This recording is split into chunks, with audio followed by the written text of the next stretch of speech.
Assalamualaikum warahmatullahi wabarakatuh. Innal hamdalillah nahmaduhu wa nasta'inuhu wa nastahdihi wa nastaghfiruh wa na'udzu billahi min shururi anfusina wa min sayyiati a'malina. Man yahdihillahu fala mudilla lahu wa man yudlilhu fala hadiya lahu. أشهد أن لا إله إلا الله وحده لا شريك له وأشهد أن محمدا عبده ورسوله يا أيها الذين آمنوا اتقوا الله وقولوا قولا سديدا يصلح لكم أعمالكم ويغفر لكم ذنوبكم ومن يطع الله ورسوله فقد فاز فوزا عظيما. الحمد لله الذي بنعمته تتم الصالحات. ربنا آتنا من لدنك رحمة وهيئ لنا من أمرنا رشدا. اللهم آت نفسي تقواها وزكيها وأنت خير من زكاها أنت وليها ومولاها.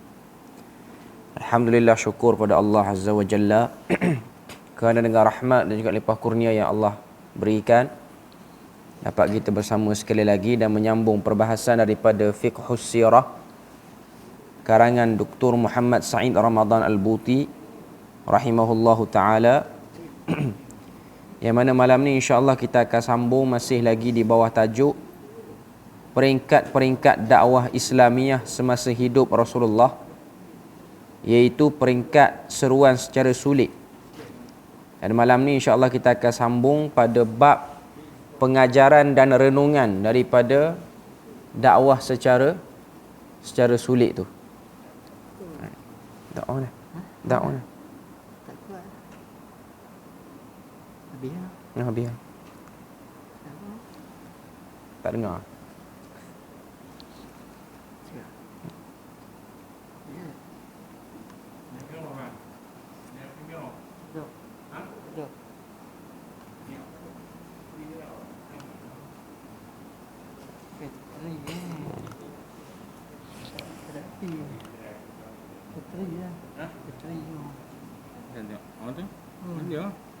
Dia mana tu?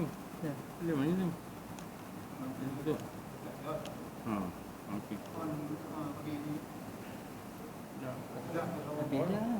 Tak ada. Assalamualaikum warahmatullahi wabarakatuh. Tak dengar? Boleh.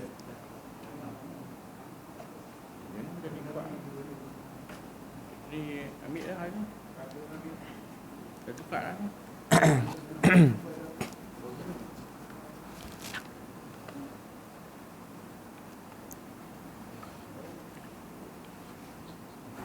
Yang ni dengar kot? Dengar.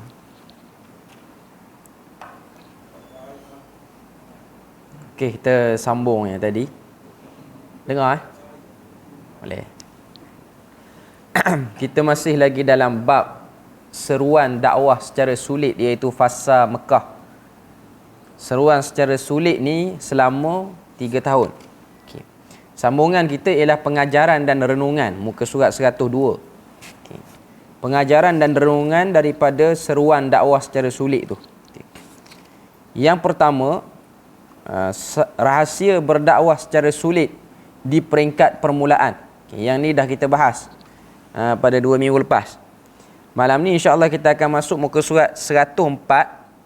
Dia sebut poin yang kedua tu, barisan pertama yang memeluk Islam.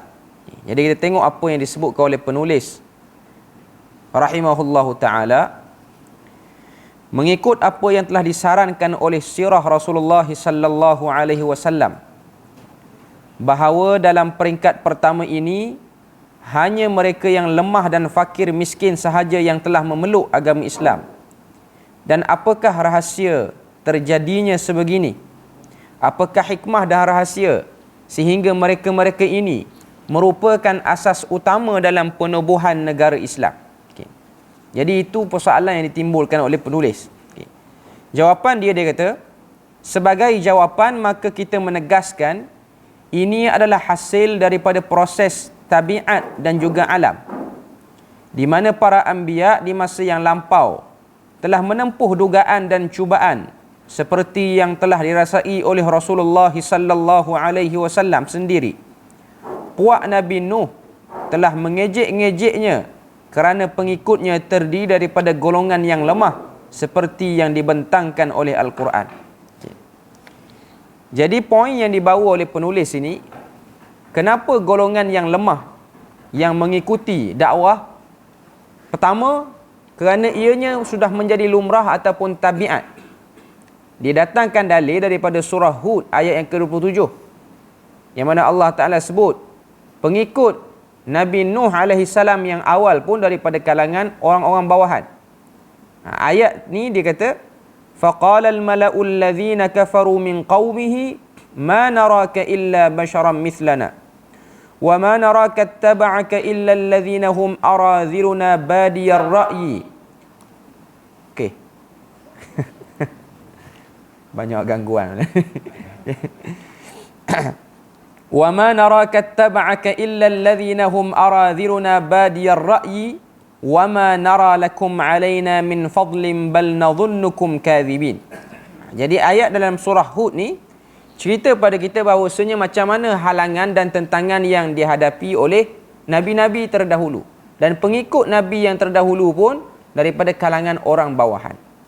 Dan orang-orang atasan pada waktu tu mereka ada sikap sombong sehingga melawan ataupun menahan mereka untuk menerima kebenaran. Sebab tu kalau tengok pada ayat 100, pada ayat 27 ni, surah Hud ni, Allah Ta'ala kata, فَقَالَ الْمَلَأُ الَّذِينَ كَفَرُوا مِنْ قَوْمِهِ. Maka berkatalah pemimpin-pemimpin yang kafir daripada kaumnya. Okay. Perkataan al-mala'u. Al-mala'u dalam bahasa Arab maksudnya ialah pemimpin. Al-mala'u mari pada perkataan mala'a. Mala'a ni maksud dia apa? Memenuhi. Sebab tu bila mana diminta untuk penuhkan sesuatu, Arab akan panggil imla'. Penuhkan benda tu, penuhkan tempat tu, imla'. Maknanya tempat tu kosong, dipenuhi. Okay. Pemimpin-pemimpin besar zaman nabi-nabi yang terdahulu, mereka dipanggil ataupun disebut dalam Al-Quran sebagai al-mala'u. Al-mala'u ni maksudnya ialah pemimpin. Sebab apa? Sebab pemimpin ini telah memenuhi kehebatan dalam hati orang-orang bawahan. Antara ciri seorang pemimpin ni, dia mesti kena ada rasa orang terpegun dengan dia. Rasa terpegun itu memenuhi orang-orang ramai sehingga orang mengangkat dia sebagai pemimpin. Okay. Jadi perkataan al-mala'u ni ialah satu kalimah yang digunakan oleh Quran tunjuk pada kita bahawasanya perihal keadaan pemimpin-pemimpin yang besar pada waktu tu, mereka lawan dakwah para nabi dengan sebab mereka ini telah dipenuhi dengan rasa hebat di mata orang ramai sehingga mereka tertipu dengan rasa hebat itu. Jadi perkataan mala'u dalam Quran biasanya akan menunjukkan kepada pemimpin-pemimpin yang lawan dakwah Nabi. Dia tak boleh kalau ada orang kata mala'u ni asal perkataan Melayu. Dulu ada seorang ustaz cerita. Dia kata orang Melayu ni, perkataan Melayu ni mari pada al-mala'u. Okay. Pertama, mala'u dalam Quran semua bentuk negatif. Tak ada bentuk positif. Maknanya mala'u, bila Tuhan sebut al-mala'u, pemimpin yang tak elok perangai dia. Itu maksud dia. Okay. Jadi, kalau kata Melayu, mari pada mala'u tu, sedihlah juga kita orang Melayu. Sebab Quran mendatangkan kalimah mala'u itu dalam bentuk yang negatif. Bentuk yang tak betul. Melayu lah, tak ada kena-mengena dengan al-mala'u pun. Okay. Begitu juga Fir'aun yang telah memandang sepi terhadap pengikut-pengikut Nabi Musa AS yang lemah, sehinggalah Tuhan menegaskan dengan firman yang berbunyi, wa awrathnal qaumal ladzina kanu yustad'afuna masyariqal ardi wa magharibaha allati barakna fiha.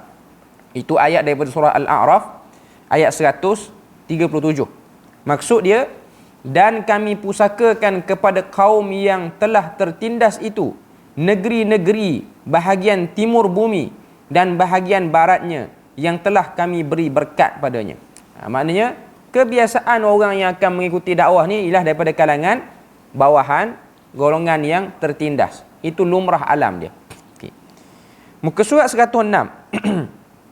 Perenggan yang paling bawah disebutkan oleh penulis, dikata, sebagai hikmah ilahi yang terkandung di dalam hakikat agama ini, di mana penganut-penganut terdiri daripada orang-orang yang lemah, ialah satu pergelakan daripada kekuasaan manusia kepada kekuasaan Allah Subhanahu wa taala, dan merupakan satu paluan yang hebat terhadap mereka yang mempertuhankan manusia.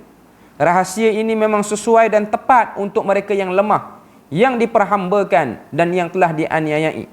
Seterusnya, cabaran dan tamparan yang paling hebat terhadap mereka yang mempertuhankan selain daripada Allah Azza wa Jalla. Jadi macam yang dah kita sebut sebelum ni, kenapa orang-orang bawahan dia lebih suka untuk ikut agama Islam? Sebab mereka sudah lama nak keluarkan diri daripada penindasan, penyembahan sesama manusia.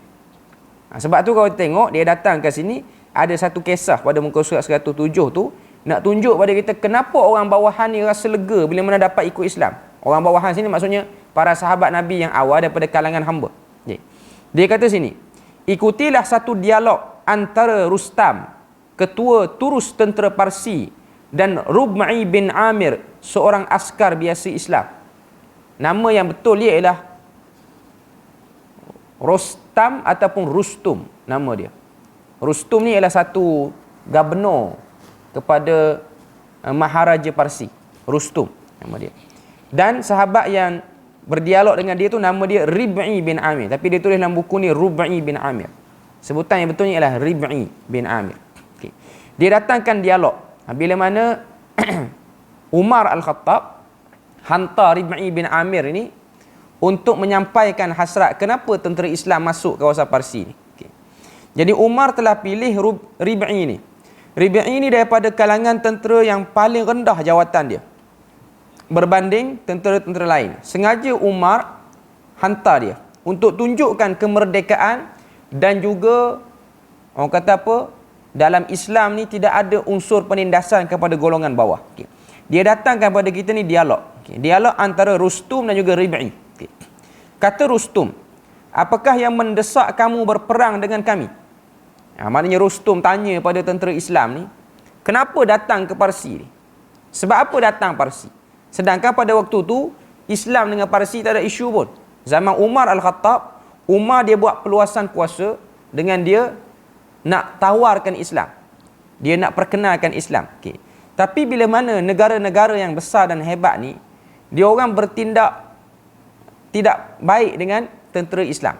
Maknanya dia orang cuba untuk halau, bahkan dia orang cuba bunuh pun utusan Islam yang datang untuk perkenalkan Islam. Jawab Rib'i, kami datang kemari untuk membebaskan manusia daripada penyembahan sesama sendiri kepada penyembahan kepada Allah yang Maha Esa. Okay. Sebahagian riwayat yang banyak cerita pada kita, Rib'i bin Amir ni pertama dia tentera yang paling belakang sekali. Dia datang jumpa Rustum. Rustum ni hebat, seorang gubernur Parsi yang kaya, gubernur Parsi yang luas kawasan dia. Parsi ni merujuk kepada kawasan Iraq dan juga sebahagian Iran hari ni. Itu kesan tamadun Parsi yang besar. Okay. Jadi Rustum ni antara nama-nama besar bagi gubernur untuk Maharaja Parsi. Okay. Jadi Rustum dari segi kekuasaan dia besar, dari segi pemilikan harta dia pun banyak.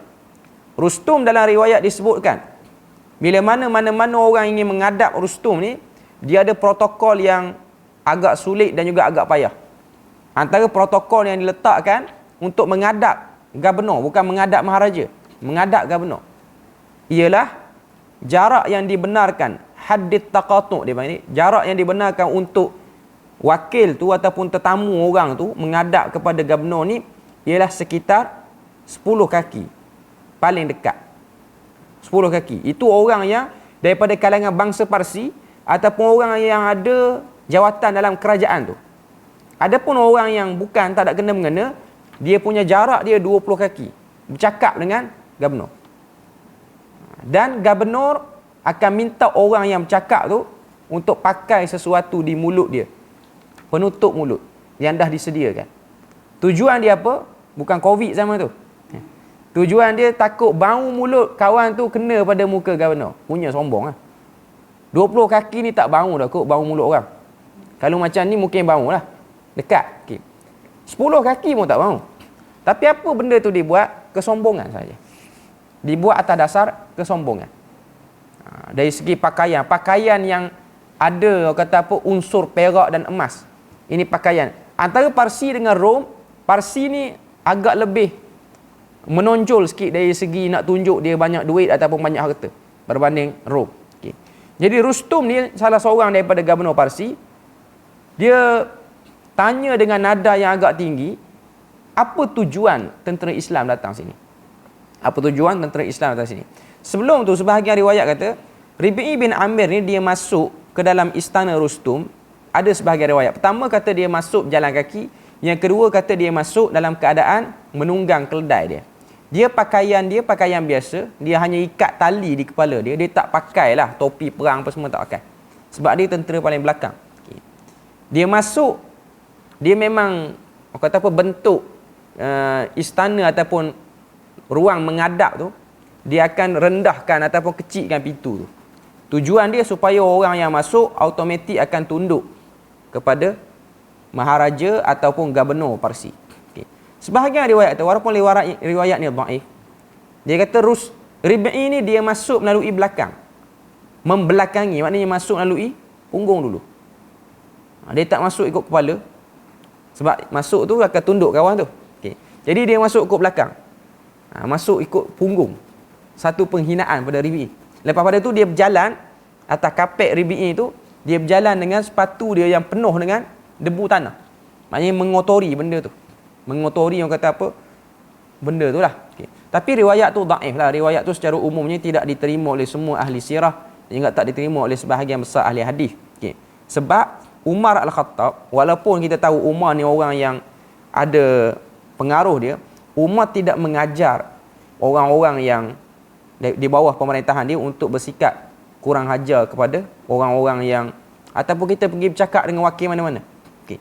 Sebab itu antara syiar Islam. Sebab berdasarkan hadis Nabi pun sendiri, bila mana Nabi ni diberitahu dan dimaklumkan, orang Rom tak akan terima surat kalau tidak ada cop. Surat tu kena ada cop. Tidaklah Nabi menggunakan pangkat kenabian dia kata, kita tak perlu ikut golongan ni. Kita hantarlah surat, nak baca tak nak baca, itu kemudian kira. Tapi Nabi mengajar diri untuk ikut juga protokol. Nabi buat cop. Sebab tu kalau tengok surat Nabi kepada Hercules tu, ialah surat yang ada cop Muhammad Rasulullah. Surat tu masih disimpan. Disimpan oleh kerabat di Raja Jordan hari ni. Surat atas kulit yang Nabi tulis. Bukan Nabi tulis, Nabi suruh orang lain tulis. Tapi isi tu daripada Nabi. Bismillah, Nabi kata, Salamun ala manittaba'al huda. Dengan nama Allah, salam sejahtera ke atas orang yang ingin mengikuti hidayah. Nabi kata pada Hercules, Aslim taslam. Kamu masuk Islam, kamu selamat. Fa in abaita, sekiranya kamu mengabaikan, menolak, fa inna alaika ismul arisiyin. Maka kamu akan menanggung dosa orang-orang yang daripada kalangan petani. Arisi ni orang petani, sebab orang Syam tabiat dia lah petani. Lepas tu Nabi cop bawah tu. Nabi ikut protokol. Dan Nabi jaga keaslian cop tu. Sebab tu sebahagian riwayat kata cincin Nabi tu, Nabi sebutlah hadis riwayat Imam Muslim, Nabi kata selama mana aku memakai cincin ni, iaitu cincin cop ni, tidak ada orang yang boleh tiru design ni. Tidak ada orang boleh tiru. Tujuan ni nak jaga keaslian. Bila mana Nabi wafat, cop tu masih diguna, cincin tu diberikan pada Abu Bakar. Seterusnya diberikan kepada Umar. Seterusnya diberikan kepada Uthman. Zaman Uthman cincin tu hilang. Uthman duduk dekat satu perigi mana di Madinah. Dia letakkan cincin, cabut cincin tu sebab nak berwuduk. Cincin tu jatuh dalam perigi tu. Dah berapa hari diperintahkan orang untuk cari balik, tapi cincin tu tidak dijumpai. Jadi itulah last cincin tu berada dengan sahabat bernama Uthman bin Affan. Cuma nak tunjuk pada kita bahawasanya Nabi ni diikut protokol. Perbuatan Rib'i tu, walaupun nak tunjuk kemegahan ataupun kehebatan orang Islam, tapi ia bukanlah bab daripada akhlak. Sebab waktu tu Parsi tak buat apa-apa problem kepada Islam secara umumnya.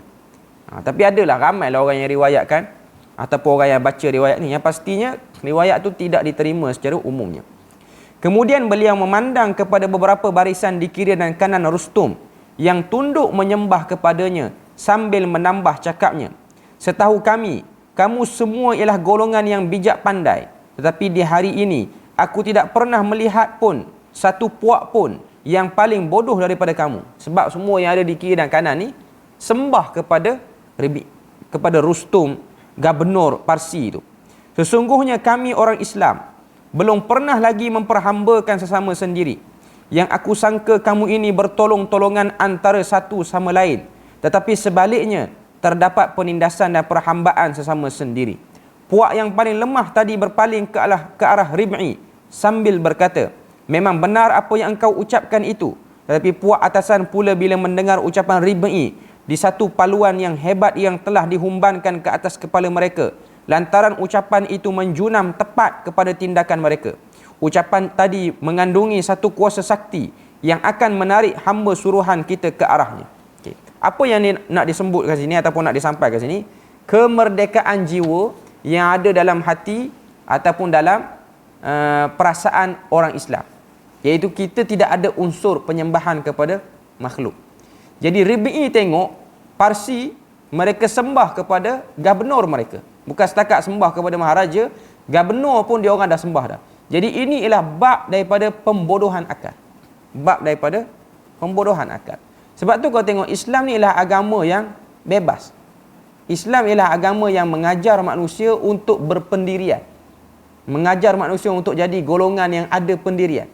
Sebab tu kita akan tengok Nabi ni dia ajar doa pada kita. Antara doanya ialah doa supaya kita tidak ditindas oleh orang. Doa yang terkenal di waktu pagi dan petang. Riwayat At-Tabarani, riwayat daripada Ibnu Sunni dan lain-lain. Nabi ajar pada kita doa, Allahumma inni a'udzubika minal ajzi wal kasal. Ya Allah, aku berlindung kepadamu daripada lemah dan juga malas. Wa minal jubni wal bukhl, daripada pengecut dan juga bakhil. Wa min ghalabatid daini wa qahrir rijal, dan juga daripada dibelit hutang dan juga ditekan oleh orang. Qahrir rijal ni maksudnya dipaksa untuk tidak berpendirian dengan sebab ditekan oleh orang. Okay. Ibnu Qayyim kata doa Nabi ni dia berkait. Allahumma inni a'udzubika minal ajzi wal kasal. Ya Allah, aku mohon kepadamu, berlindung kepadamu daripada sikap lemah dan malas. Sebab satu orang tu bila mana dia lemah dan dia malas, dia akan jam pergi ke penyakit kedua, iaitu dia akan jadi pengecut dan dia akan jadi bakhil. Sebab orang yang lemah dan malas, secara adatnya, lemah dan malas itu akan menyebabkan penghasilan, pendapatan dia biasa-biasa ataupun kurang. Dengan sebab dia biasa-biasa ataupun dia kurang, bila mana ada satu benda yang memerlukan keberanian untuk dia bercakap, dia tak berani. Sebab dia fikir kalau dia berani, akan adalah bahagian rezeki dia akan tertahan. Dia akan jadi pengecut. Lepas pada tu dia akan jadi bakhil. Lepas pada tu dia akan dibelit hutang. Lepas pada tu dia akan jadi orang yang selalu ditekan dan ditindas. Sebab tu Islam ni ialah benda ataupun agama yang mengajar benda tu. Nabi mengajar kita untuk menjadi orang yang membela diri. Sebab tu antara bab yang orang salah faham ialah bab membela diri. Bela diri ni ialah bukan bab kurang ajar ataupun bab biadab dengan orang. Tapi ianya ialah satu akhlak yang disalah ertikan oleh sebahagian orang. Sebahagian orang dia nampak akhlak ni hanyalah manis muka, cakap elok, suara perlahan, itu akhlak. Tak tinggi suara, itu akhlak. Antara akhlak yang baik juga ialah satu orang tu bila mana dia ditekan oleh sesuatu, dia berpendirian. Dalam erti kata lain, dia bercakap benar. Hari ni, kebanyakan manusia nak buat benda ni lah dia tertipu. Nak bercakap lemah lembut, tak nak kata ke orang ni, mudah benda tu umum je. Selalu senyum pada orang ini benda tu yang mudah. Okay. Tapi nak jadi orang yang berpendirian. Bila mana orang tanya sesuatu, dia jawab satu benda tu tidak terkesan dengan benda-benda yang kita kata benda-benda yang kecil ataupun benda-benda yang remeh sehingga dia menyembunyikan kebenaran. Nak buat contoh ni banyaklah. Cuma nak sebut pada kita, bila mana ditanya tentang sesuatu, satu orang tu dia jawab dengan cara yang berkarisma dan juga orang yang betul-betul nak menegakkan kebenaran. Bukan jawab kerana play safe ataupun nak jaga hati orang tu, nak jaga hati orang ni. Tapi dengan cara yang benar. Bukanlah dia jawab tu dengan nada yang ataupun bahasa yang kasar apa semua. Tapi jawab dengan cara yang betul. Supaya kita tak jadi orang yang selalu ditindas. Sebab tu, Nabi sendiri, saya dah pernah sebut sini kot. Bila mana Nabi nak wafat ni, Aisyah radhiyallahu anha dia pernah bagi pada Nabi ni ubat. Bagi suruh kat Nabi ni ubat. Okay. Nabi tak nak ubat tu. Tapi pada waktu tu Nabi ni dia tak berapa sedar elok, menyebabkan Nabi tu disuap juga secara paksa. Bila mana Nabi dah sedar, Nabi kata, bukankah aku sudah menunjukkan reaksi aku tak mau makan ubat tu? Mana-mana orang yang telah menyebabkan aku makan ubat tu secara paksa, moga Allah Ta'ala akan balas kamu dengan satu masa nanti, kamu pun akan disuap dengan cara tu. Kata-kata Nabi ni nampak macam tak puas hati dengan orang. Okay. Tapi ini ialah bab membela diri. Ini hadis yang digunakan oleh para ulama. Bila mana orang minta kita pada sesuatu ulasan apa-apa semua, kita kena sebut benda tu benar. Ataupun minta kita mengulas untuk membenarkan sesuatu yang salah, kita kena buat pendirian yang jelas. Tak boleh kita jadi orang yang fikir macam-macam. Terutamanya dalam bab kebenaran ataupun dalam bab agama. Contoh Imam Ahmad bin Hanbal. Ketika mana dia dipenjarakan oleh Al-Mu'tasim, khalifah pada waktu tu yang berfahaman Mu'tazilah. Okay. Al-Mu'tasim kata, aku tak akan bebaskan kamu sehingga kamu kata Quran tu makhluk. Bila mana dia kena teruk, dia dibawa ke Baghdad, dia dipukul belakang sampai kulit-kulit dia hancur. Ketika mana dia duduk dalam tahanan, orang-orang lain yang duduk dalam tahanan tu pesan pada Imam Ahmad, macam nak beritahu pada Imam Ahmad ni kesian tengok dia kena pukul. Wahai Imam, kamu jawab jelah Quran tu makhluk. Bukankah Ali Al-Madini antara tokoh hadis juga. Dia antara orang yang menggunakan kaedah tauriyah bila mana pihak kerajaan tanya, Quran tu makhluk ataupun tidak. Dia kata, aku bersaksi bahawasanya Taurat, Zabur, Injil, Quran, 4 ini ialah makhluk. Itu dia panggil tauriyah. Orang terkejut dengar jawapan Ali Al-Madini. Bila mana orang tanya Ali Al-Madini, betul kamu kata Quran ni makhluk? Dia kata, kamu kena dengar ayat aku tu bagi elok sikit. Aku kata, aku bersaksi bahawa Taurat, Injil, Zabur, Quran, 4 ini ialah makhluk. Iaitu 4 batang jari aku ni makhluk. Quran tak makhluk. Cuma penguasa tak cerdik faham ayat aku. Jadi dia keluarkan aku. Ada yang pilih kaedah tu. Tapi Imam Ahmad dia satu-satu orang yang berpendirian.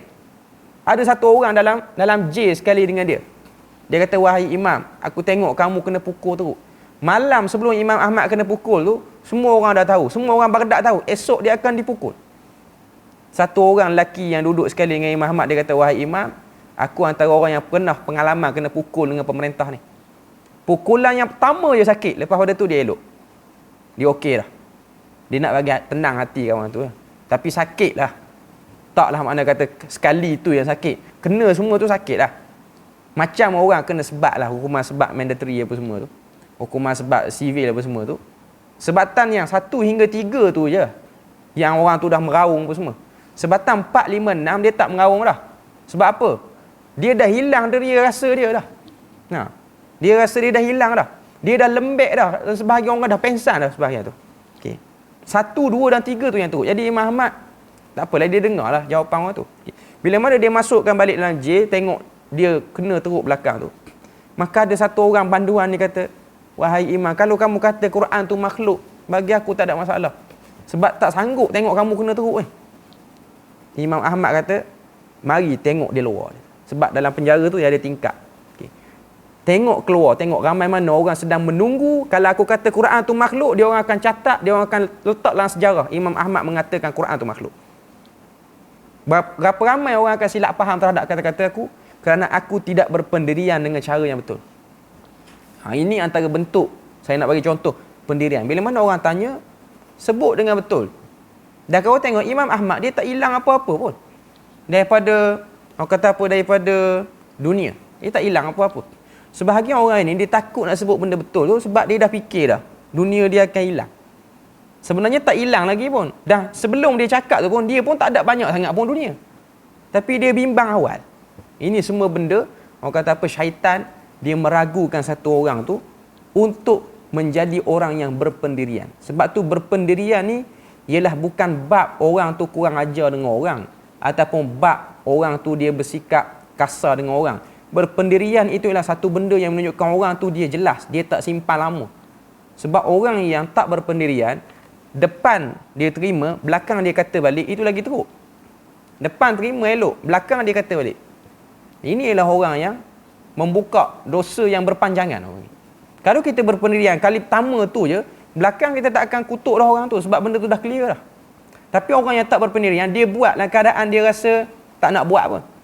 Dia jumpa mana orang tak puas hati sebab dia letih berlakon depan orang, dia akan cerita balik.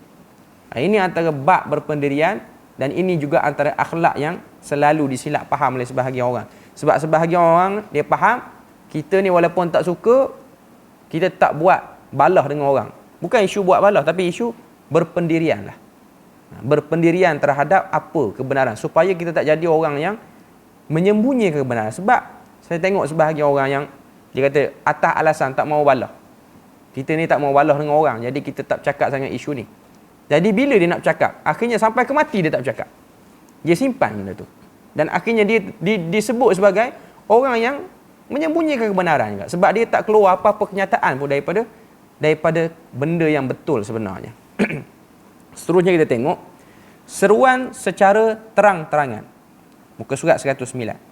Ibnu Hisham menceritakan, seruan Islam telah mendapat sambutan yang tidak putus-putus dari orang ramai, lelaki maupun perempuan, sehingga menjadi buah mulut dan perbualan umum di kota Mekah. Kemudian Allah Subhanahu wa taala pun meminta nabinya supaya menjalankan tugas secara terang-terangan dengan membentangkan perkara ini kepada orang ramai serta menyeru mereka beriman dengannya. Rasulullah telah menjalankan tugas dakwahnya secara sulit lebih kurang 3 tahun sehingga turunnya ayat Quran yang berbunyi fasda' bima tu'mar wa a'rid 'anil musyrikin, yang bermaksud maka sampaikanlah olehmu secara terang-terangan segala apa yang diperintahkan kepadamu dan berpalinglah dari orang-orang yang musyrik. Ini ayat ni menjadi titik tolak dakwah Nabi secara terang-terangan. Selama 3 tahun Nabi berdakwah secara sembunyi-sembunyi, maka sekarang dah tiba waktu untuk Nabi jelaskan pendirian.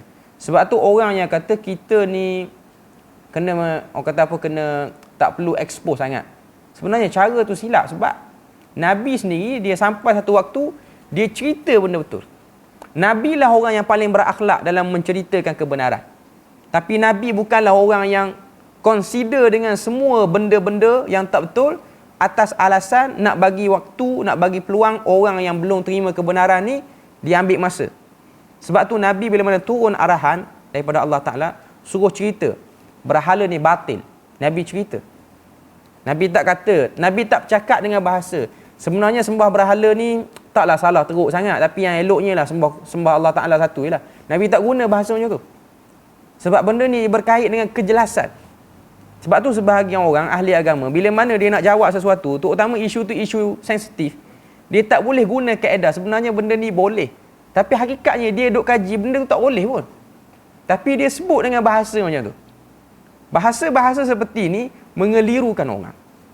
Jawab dan sebut benda tu, kalau tak boleh sebut tak boleh, dan tak perlulah rasa bimbang. Sebab pengalaman saya sendiri lah, sebut benda-benda yang berlawanan arus dengan masyarakat ni, dia marah setakat sebulan 2 je. Lepas pada tu dia diam lah. Cuma lepas pada tu orang tahu kita pendirian macam tu, dan orang pun tak akan berani ajak kita lebih-lebih. Ini benda-benda sensitif lah. Okay. Sebab saya tengok sebahagian kawan-kawan yang kata apa, yang tahu kebenaran tapi dia macam sembunyi-sembunyi. Ni saya bagi contoh terang lah. Okay. Ada sebahagian orang, kawan-kawan kita belajar, dia tahu sebahagian amalan orang Melayu ni ada yang tak betul. Dan dah dibuat kajian tuntas benda tak betul. Antaranya tahlil kematian. Hakikatnya secara umumnya dia tak betul. Okay. Dia tu tahu lah. Okay. Tapi atas nama dia macam tak mahu balas dengan orang tanya dia, ustaz macam mana? Dia kalau boleh tak payah ha, tapi kalau nak buat tak apa. Jawapan macam tu. Jawapan macam tu dia jadi macam orang nampak. Okey, jadi tak apa. Okey. Lepas tu orang panggil dia. Orang panggil dia jadi kepala. Dia tu rasa berat lah nak jadi kepala tu. Okay. Dia rasa macam, saya letih nak kena menghadap. Tiap-tiap minggu akan ada orang panggil. Okay. Tapi benda tu datang daripada kesilapan dia sendiri. Sebab dia jawab dengan cara yang tak jelas. Okay. Lepas tu dia jumpa kita, kawan-kawan saya, dia jumpa saya, dia kata, letih nak menghadap orang ni. Kesilapan dia, kamu yang tak beritahu pada awal pun. Sebab saya sendiri, saya guna stand, tak buat. Bila tak buat, memang orang marah, memang akan ada orang macam, apa tak buat orang. Tapi bila mana ada majlis, orang dah mak muka kita. Okey, ni tak boleh panggil.